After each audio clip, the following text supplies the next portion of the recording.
You don't make money in the office. You make money on the job site. Your estimates, they mean nothing if they don't match what you actually spent to produce the job.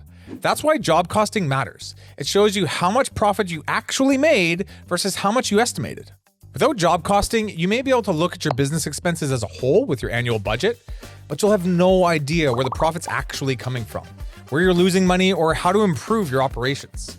And yet, less than 20% of the 600 plus contractors that we work with in this industry are actually doing this properly. It's like trying to win a tournament without keeping score of the individual games. This video will show you how to fix this with 3 simple steps and a free template that you can download in the description. But first, what exactly is job costing? In simple terms, job costing is the process of comparing the estimated cost of the job to the actual costs of a job. Job costing is done on every single job individually. For every job you take on, you provide the customer with an estimate. You make the estimate, you calculate what you think the cost of labor and material will be, add a margin to cover your overhead and secure some profit. Then you send the crew out to do the work. At the end of the day, some of your estimates, they're going to be bang on, and some of them, they're going to be way off. And there's a ton of reasons for this, right? Bad weather hits, a new guy spills a can of paint, one of your trucks breaks down, you discounted in the estimate way too much to win the job. You get it, the list goes on. Where most contractors go wrong is they don't really track this information, or at the very least, they don't do anything with it. Job costing has 3 main goals. Compare your estimated actuals so you can improve on your estimating process. Track profitability for each job to learn which jobs, which customers, which crews are actually making you money. And find waste and inefficiencies on job sites so you can optimize your operations. If your annual budget is the first tool in your financial management toolkit, job costing is definitely a close second. And you can do this in 3 simple steps. Step 1, collect your data. I talk to contractors all the time who insist it's impossible to know their numbers, but that's a load of BS. You can, you should, and you have to get to a point where you know how much you're spending on jobs versus how much you're making. The game is won and lost in these numbers. Here's the numbers you're going to need for each job. Your estimated revenue, budgeted hours or subcontractor costs, budgeted material costs, estimated gross profit, and estimated gross profit per hour. You should be able to pull these right from your estimates. You'll also need your actuals, actual hours, actual labor costs, actual material costs, and other costs like permits, dump fees, equipment, things that directly relate to the job. Missing some metrics? No excuses. At minimum, start with what you have first. Figure out how to track the rest as you go. Step 2, put all your data into a job costing sheet. At Breakthrough Academy, we use a proven template for job costing with all of our members. That's what we're going to be walking through here. You can grab your own copy of this using the link in the description. But you might already have some software with job costing functionality. QuickBooks, Buildertrend, Knowify, LMN, Job Nimbus, the list goes on. But look into this. Regardless of what you use, the next step is to track your expenses by job so you can compare them to your estimates. If you're using our spreadsheet, first edit the revenue type that reflects the type of work that you're actually doing. So residential, commercial, maintenance, you get the idea. Then for each job, plug in your revenue, hours or subcontractor costs, budgeted materials, etc. The sheet will auto-calculate your gross profit based on those numbers. Finally, look back at your estimates for each job.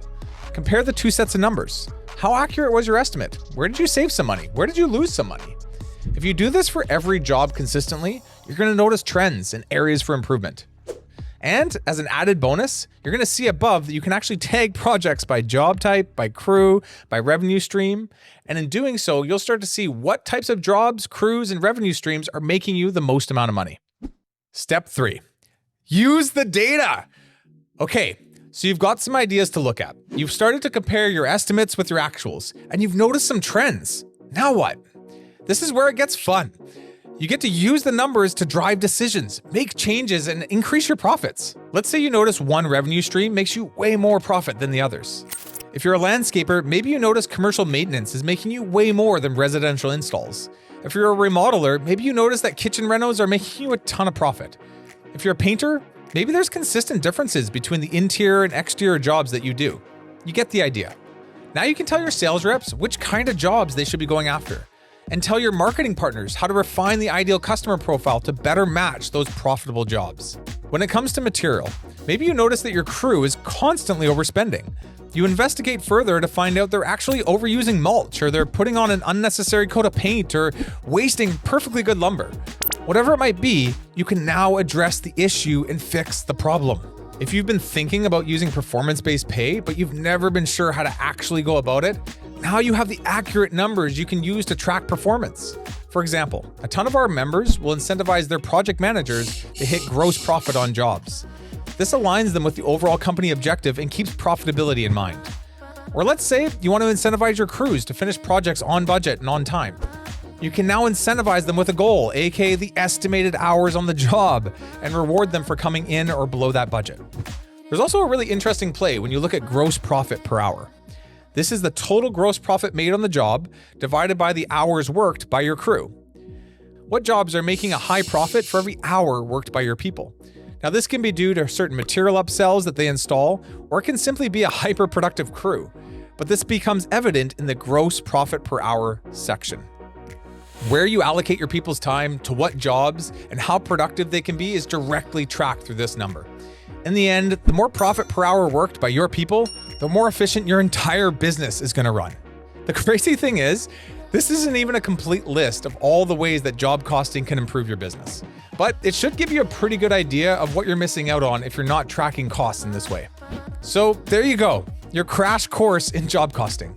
Make sure you grab the template from the link in the description and just get started. It doesn't have to be perfect right away, but you do need to do this eventually if you want to continue to scale.